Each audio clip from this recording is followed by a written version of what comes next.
Lecture du jour, bonjour. Et ce matin c'était dans Ésaïe 49 à 53, les plus beaux chapitres d'Ésaïe certainement, puisque dès le chapitre 49, Dieu dit à son peuple, je vous ai gravé sur la paume de mes mains.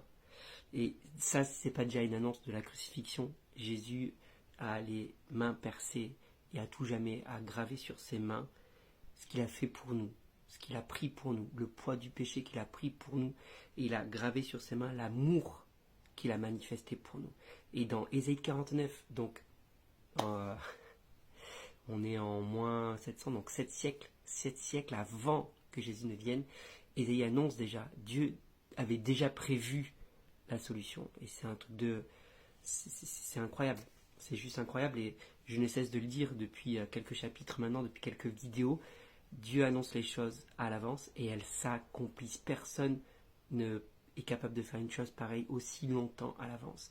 Et Ésaïe 53, évidemment, où on parle de ce serviteur qui s'est élevé comme une faible plante, qui a été meurtri, son visage tellement défiguré qu'il ne ressemblait même plus à un être humain, qu'il a pris sur lui nos souffrances, il a pris sur lui nos maladies. Et on sait que ça parle de Jésus, évidemment, qui a été élevé à la croix.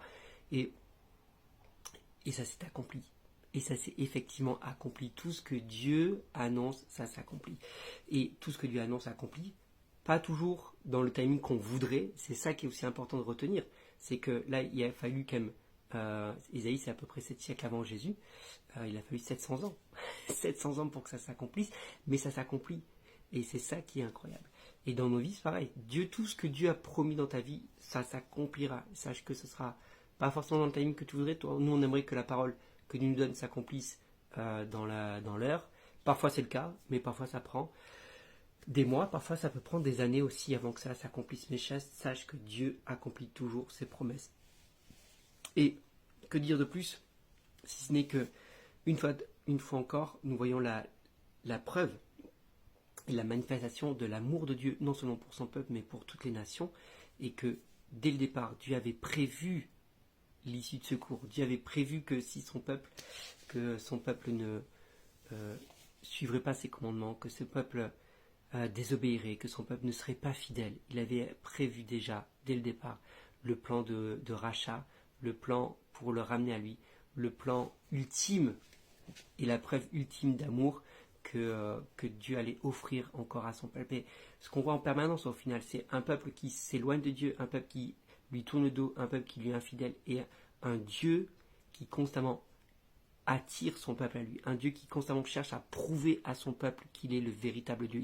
Ça va être encore dit, alors ils sauront que je suis le véritable Dieu. Un Dieu qui sans cesse manifeste son amour envers son peuple en lui pardonnant, en allant le chercher. C'est-à-dire que ce n'est même pas ce peuple-là qui va chercher Dieu, c'est lui qui va constamment chercher ce peuple en permanence et lui manifester sa grâce, lui manifester son pardon, lui manifester la fidélité et son amour. C'est juste incroyable encore. Dans ces chapitres, on voit tout cet amour qui se déverse de Dieu et tout cet amour qui va chercher ce peuple là où il est.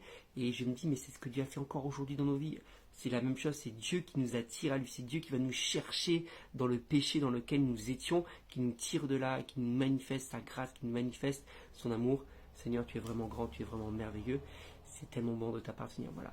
C'est des chapitres vraiment très très forts. Je t'invite à les relire et à les reméditer parce que ce qu'Isaïe annonce à ce moment-là, c'est accompli, mais c'est vraiment une grande preuve d'amour. Sois béni et dis-moi toi ce que tu as retenu dans ce chapitre. Bonne journée.